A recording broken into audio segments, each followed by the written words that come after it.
This video is made in collaboration with Gsjj, one of the leading manufacturers of custom enamel pins, embroidered patches, lanyards, keychains, and other custom products. Check out the link in the description to start creating your own custom products today. Hello everyone, I have something very special for you all in this video. I was reached out to by Gsjj to collab with them to create an enamel pin design, the first enamel pin I have ever made. Enamel pins are an item that I've always dreamed of making, and I know many creators have this same dream.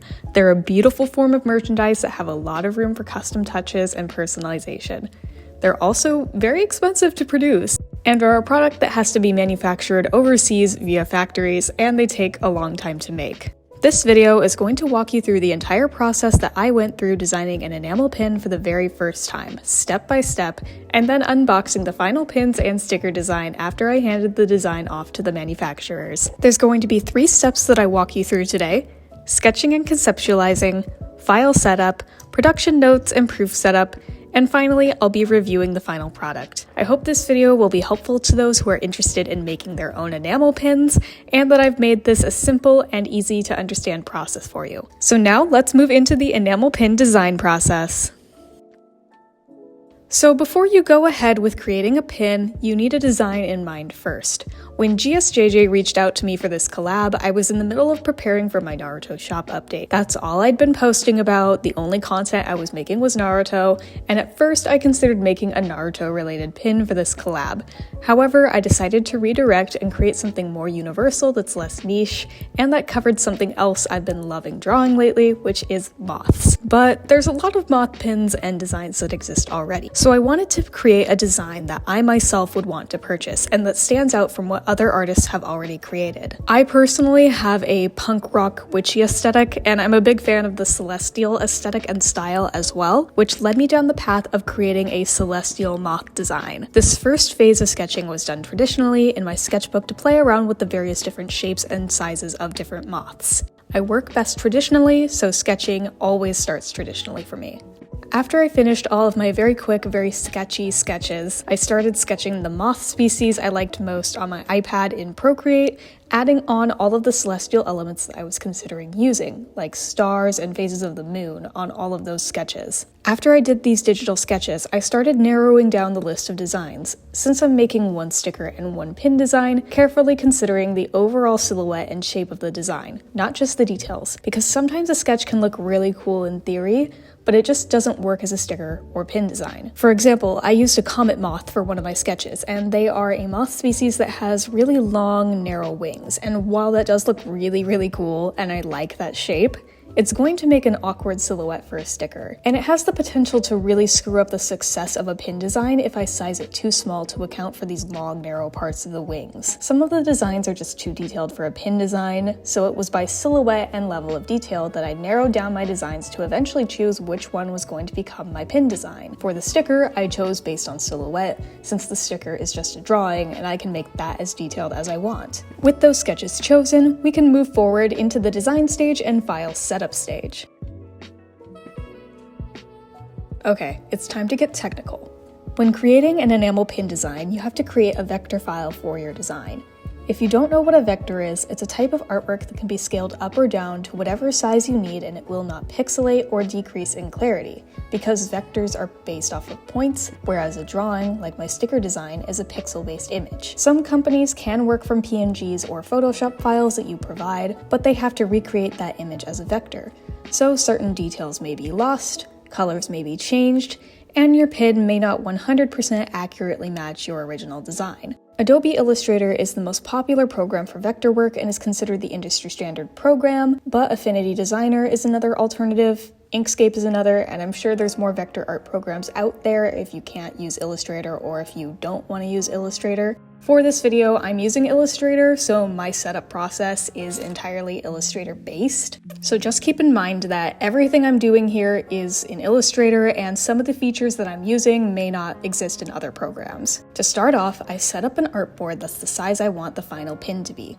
Keeping the design at the actual product scale allows me to make sure that I don't make any details too small and that my design is still readable from a distance. My pin design is 1 3/4 inches tall and 2 3/4 inches wide for reference. The first thing I did was I created the enamel layer for the pin, which is the shiny part that you see on pin designs. I started by creating the enamel layer as a stroke, and this took a lot of tweaking because I wanted to make sure that the shape was exactly the way I wanted, and once it was exactly the way I wanted it, I expanded the shape so it's not a stroke anymore, but a shape with a fill. This is important because in some vector programs, strokes don't import properly, or they just don't print properly, they don't process over to other programs, so it's best if you expand any strokes you make into a fill.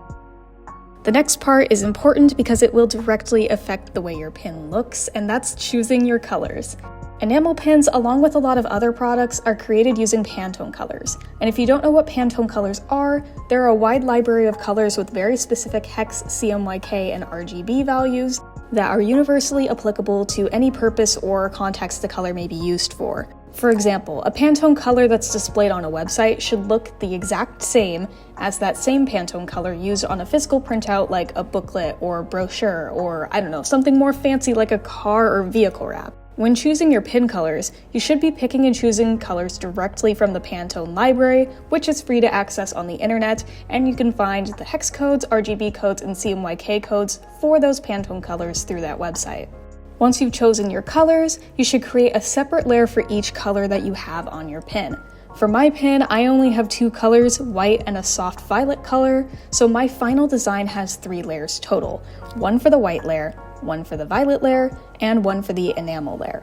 I also named the layers with the specific Pantone color codes so that the manufacturers over at Gsjj know exactly what color I want if for any reason the colors get messed up. When it comes to designing pins, just know that the more colors you have, the more expensive your pin will be. The general best practice that I've seen most people go by is to use 5 colors or less for a pin design. Usually there's a standard price for 5 colors or less from most manufacturers, but if you want to have something with a lot of different colors, just know that that will bring the price of your pin up. That's the finished design for the pin. The final thing that I like to do before sending off my art files to the manufacturer is create a proof or production form for the pin. Now, I'll disclose right now, this is not an original idea. I created my own production form based off of the production form Mulkena showed in her enamel pin tutorial video, which I definitely recommend watching.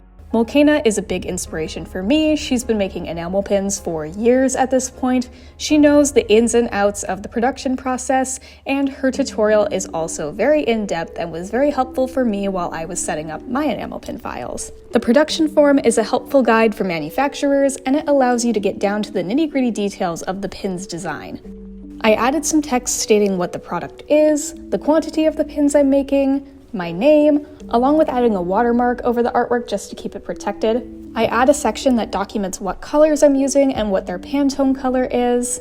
I made a section showing the desired scale and sizing of the pin, and I created a section showing what I want the back of the pin to look like, specifying where I want the actual studs to be, along with having rubber black clutches because I don't like butterfly pins. Butterfly clutches just don't grip the actual stud that well. That's all I'm saying. If I see a pin with a butterfly clutch, I will not buy it because butterfly clutches always slip off. If you're going to buy a pin, make sure it has rubber clutches, or buy a rubber clutch to put on your pin. Rubber clutches hold so much better than butterfly clips do, so I wanted to be very clear with the fact that I really wanted rubber clutches. Another thing that I really wanted to add was have my business name engraved into the back of the design. I wanted to do this because it's a good way to let your customers remember who you are so they can find more of your work. It also helps protect your work from being stolen or having low quality versions made on a site like Temu. The buyer can then know the real authentic pin will have the business name on the back, and they aren't just buying a bootleg pin which won't have the business name engraved on the back. I also specified that I want this to be a hard enamel pin, which has a much more elegant and refined professional look to it. Soft enamel is a lot cheaper and frankly, in my opinion, does not look good. I just don't like soft enamel at all. It looks cheap, I don't like it. I am a hard enamel fan all the way. The last thing I specified on the proof was the enamel color, and the amount of options you have for enamel color varies between manufacturers, but for mine with Gsjj, I chose this really pretty black nickel color. That is technically the end of the entire pin design process. You can send your manufacturer these files, send them the native Illustrator vector files, and they should be good to go.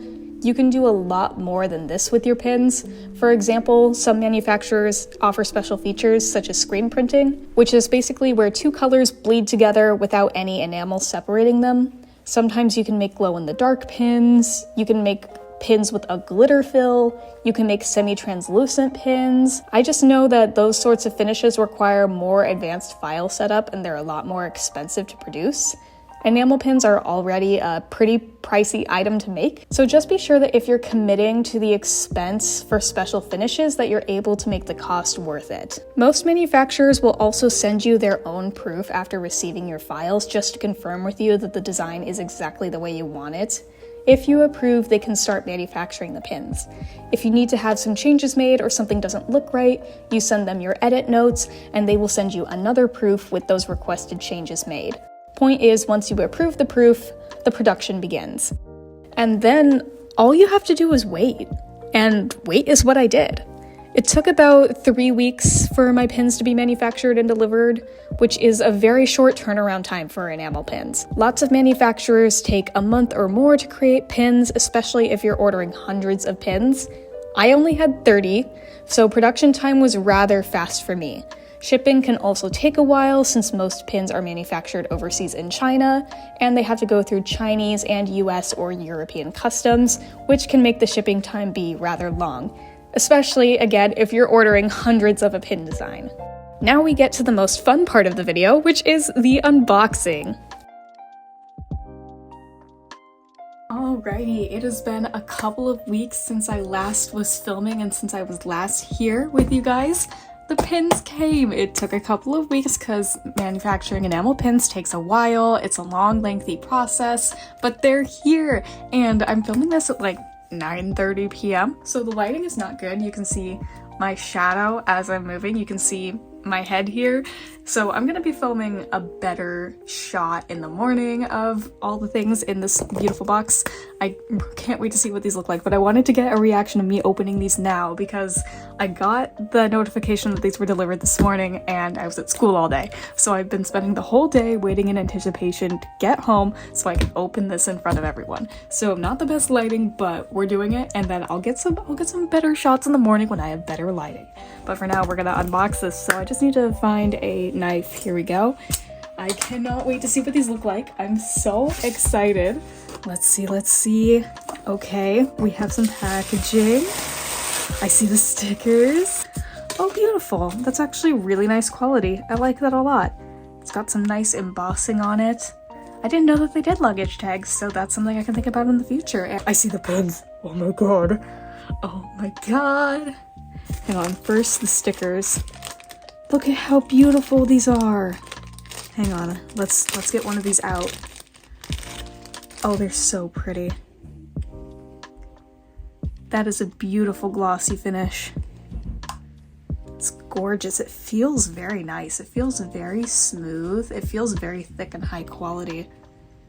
I really love this. The sticker itself looks beautiful. The colors look good. The quality looks really good. I'm very impressed. This is gorgeous. Now I need to look at the enamel pins. Okay, let's see if I can get it out. Here we go. Here's one. Oh, it's gorgeous. Oh my god. Oh my god, it's beautiful. Oh my god, the detail. Oh, it's so pretty. And they got my name on the back. Hang on, let's get these off. But let's get the clutches off. It has my business name on the back and everything. It's so beautiful. I'm so impressed. I'm blown away. Look at that shine.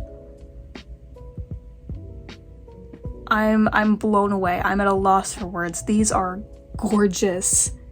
Oh, I'm so happy with these. They're so beautiful.